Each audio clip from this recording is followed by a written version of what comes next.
5월 둘째 주 알짜 뉴스입니다. 지난 한 주간의 주요 소식 짚어보겠습니다. 미국의 이동통신사 버라이존이 구글과 손잡고 태블릿 PC를 개발하기로 했다는 소식입니다. 신상품 출시 시기나 제조업체 선정 등에 대한 구체적인 언급은 아직 없었습니다. 서울 디지털 포럼 2012 지난 12일과 13일 이틀간의 일정으로 진행됐습니다. 올해로 7번째 열리는 이번 포럼은 베스트셀러 구글드의 저자 켄 올레타와 월트 디즈니 회장 앤디 버드의 기조연설로 개막됐는데요. 영화 아바타의 제임스 캐머런 감독 등 세계적인 유명 인사들이 연사로 나서며 디지털 시대의 새로운 비전을 제시했습니다. 삼성전자와 제임스 캐머런 감독, SM엔터테인먼트는 14일 오전 3D 콘텐츠 협력을 위한 공동 기자회견을 갖고 앞으로의 계획에 대해 발표했습니다. 이들은 삼각팬들을 구성해 아바타 제작팀이 SM 가수들의 공연 등을 3D로 촬영하고 삼성이 이를 마케팅에 활용하는 등 다양한 협력을 하겠다고 밝혔습니다. 삼성전자의 안드로이드 폰 갤럭시 A의 스펙다운 논란이 회사의 해명에도 불구하고 계속되고 있습니다. 지난 2월 발표한 CPU 사양은 800MHz인데 실제 국내 출시 제품은 720MHz CPU를 탑재한 것으로 나타나 사용자들의 불만이 이어지고 있는데요.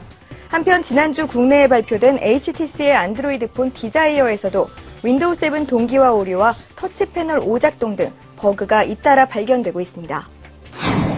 지난 1분기 미국 스마트폰 시장에서 안드로이드 폰 점유율이 28%를 기록하며 처음으로 아이폰을 앞질렀다고 시장조사기관 NPD그룹이 전했습니다. 이 조사에서 1위는 블랙베리로 36%를 차지한 것으로 나타났습니다. 이에 대해 애플은 시장 상황이 제대로 반영되지 않은 통계라며 전 세계 시장을 내다봐야 한다고 대변인을 통해 입장을 밝혔습니다.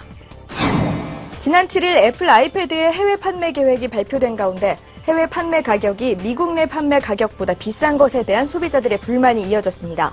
이에 대해 스티브 잡스 애플 CEO는 한 매체와의 이메일 인터뷰에서 각국의 세금과 정책 등 여러 요인에 따라 가격이 비싸게 책정됐다고 밝혔다고 합니다.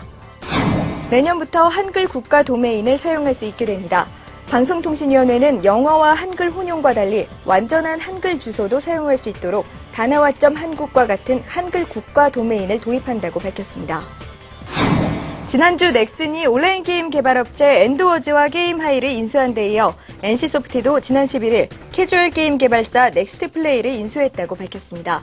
특히 넥슨은 연이은 인수합병을 통해 MMORPG를 제외한 게임 장르 대부분에서 1위를 차지하게 됐다고 업계는 분석하고 있습니다. 최근 스마트폰 시장이 빠른 성장세를 보이고 있는 가운데 다음 커뮤니케이션즈가 자사의 모바일 사이트에서 배너 광고를 시범적으로 운영하고 있다고 밝혔습니다. 노출량과 클릭수를 집계하는 광고 관리 시스템도 도입됐는데요. 한편 스마트폰 이용자들 사이에서는 이러한 모바일 광고가 사용자들의 데이터 이용률을 높이는 결과를 가져올 수 있다는 주장이 제기되고 있습니다. 인터넷 카페 운영자들이 해킹된 포털 사이트의 개인 아이디와 비밀번호를 구입한 뒤 회원수를 조작해온 사실이 적발됐습니다. 이들은 회원수를 부풀리고 방문자 수도 40배가량 늘린 뒤 유명 카페 행세를 하며 유료 회원을 받거나 광고 유치 또는 카페 자체를 타인에게 양도해온 것으로 드러났습니다. 지난해 국내 소프트웨어 불법 복제율이 41%를 기록하며 처음으로 세계 평균 아래로 내려갔다고 사무용 소프트웨어 연합은 밝혔습니다. 하지만 OECD 평균인 27%보다는 훨씬 높은 것으로 나타났습니다. 휴대전화의 전자파 방출량이 제품에 따라 최대 7배가 차이나는 것으로 나타났습니다. 최근 분석된 휴대전화 전자파 비흡수율 측정값 자료 결과에 의하면 펜텍스카이의 한 제품이 가장 작게, 모토로라의 특정 기종이 가장 높은 수치를 기록했다고 합니다. KT가 내년 하반기 중 2G 서비스를 종료할 계획인 것으로 알려졌습니다. 2G 사용자는 KT 전체 가입자의 15%에 불과하며 이들을 위해 연간 1,500억 원의 막대한 비용이 들어 중단을 결정했다고 KT는 밝혔습니다. 소니가 미러리스 카메라 두 종류를 발표했습니다. 1420만 화소 APS 사이즈 익스모어 HD CMOS 센서를 장착하고 독자적인 E마운트를 사용하는 등 두 모델의 성능은 동일한데요. 동영상 기능의 차이가 특징입니다. 상위 모델인 넥스5는 1920x 1080의 해상도로 풀 HD AVC HD 동영상 촬영 기능을 지원하고 넥스3는 1280x 720의 해상도의 MPEG-4 HD 촬영 기능을 채용했습니다. 두 차례나 스타크래프트2의 청소년 이용 불가 등급 판정을 받은 블리자드가 게임물 등급위원회로부터 지적받은 내용을 수정해 다시 심의를 신청했다고 밝혔습니다.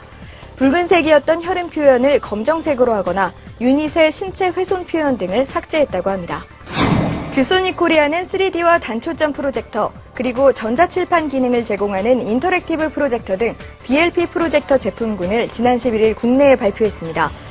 홈 엔터테인먼트와 홈시어터, 3D 전문 소비자 시장과 전자칠판 등 교육 시장까지 공략하기 위해 다양한 제품을 출시한 뷰소닉은 프로젝터 전문 업체로 입지를 굳히고 국내 유통망 강화에 나서겠다고 밝혔습니다. 투명 전극 필름 한 장만으로 동시에 5손가락 접촉을 감지하는 터치 기술이 국내 중소기업들의 협력으로 개발됐습니다. 다음 달부터 양산에 들어갑니다. 미디어잇은 오는 6월 대만에서 열리는 컴퓨텍스 2010을 취재할 네티즌 기자를 모집합니다. 3박 4일 동안 컴퓨텍스 전 시장을 둘러보고 직접 취재해 좋은 정보를 전달해주는 네티즌 기자단에 여러분의 많은 참여 바랍니다. 이번 주 소식 여기서 마칩니다. 다음 주에 뵙겠습니다. 고맙습니다.